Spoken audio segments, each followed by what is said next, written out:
He had crossed an ocean to fight a war that was not his own. He had crawled through the mud of France, breathed the poison air of the trenches, and carried the dead on his shoulders, all under a flag that had never fully claimed him. In the summer of 1919, he stepped off the train at Union Station in Washington, D.C. He was home, but home had not changed.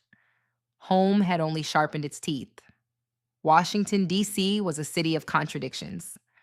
President Woodrow Wilson had proclaimed the 4th of July that year a celebration of freedom extended to the whole world. But within his own capital, that freedom had a color line.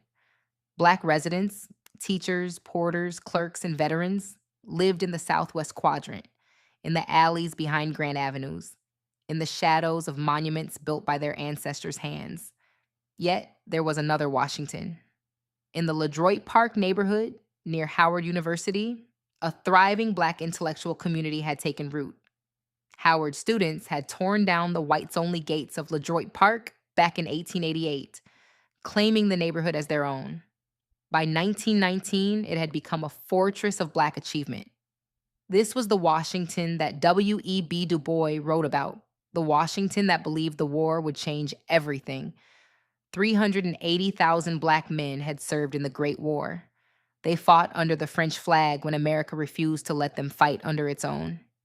They earned the Croix de Guerre. They bled for a nation that denied them a dignity upon their return. Du Bois captured their spirit in the crisis that spring. We return from fighting, we return fighting. Those words were not a threat, they were a promise. The match that lit the fire was not struck by a mob. It was set by ink. Washington's white-owned newspapers spent the summer publishing story after story about alleged crimes by Black men against white women. Some were real. Many were fabricated. All were designed to terrify. By July, the city was a powder keg, and the newspapers held the fuse. On the evening of July 18th, 1919, a young white woman named Elsie Stefnick walked home from the Bureau of Engraving and Printing. She claimed 2 Black men tried to take her umbrella. No evidence confirmed anything beyond an attempted theft, if it happened at all. But by the next morning, the newspapers called it an assault. The rumors spread through every barracks and saloon where white servicemen gathered. The rumor grew teeth. Police picked up a Black man named Charles Rawls. They found no evidence and released him. But to the white servicemen in the downtown saloons, the release was an insult. Word passed from bar to bar. They had let him go. By Saturday night, the drinking turned to rage, and the rage began to walk. It was a hot Saturday night, July 19th, 1919, near the Knights of Columbus, hut at 7th and Pennsylvania Avenue. A mob of white sailors, soldiers, and Marines poured out of saloons and gathered by the hundreds. They crossed the National Mall, carrying pipes and lumber. Their destination was the Black Quarter. The mob swelled past 200. And the city's police did nothing. George Montgomery was 55 years old. He had done nothing that evening but walk to the store. The mob found him near 9th and D Streets. They did not ask his name. They beat him until his groceries lay scattered across the pavement. He was the first, but he would not be the last. The mob found Charles Rawls out walking with his wife, Mary. They descended upon the couple. Rawls and Mary broke free, ran home, and barricaded the door. But the mob pressed in.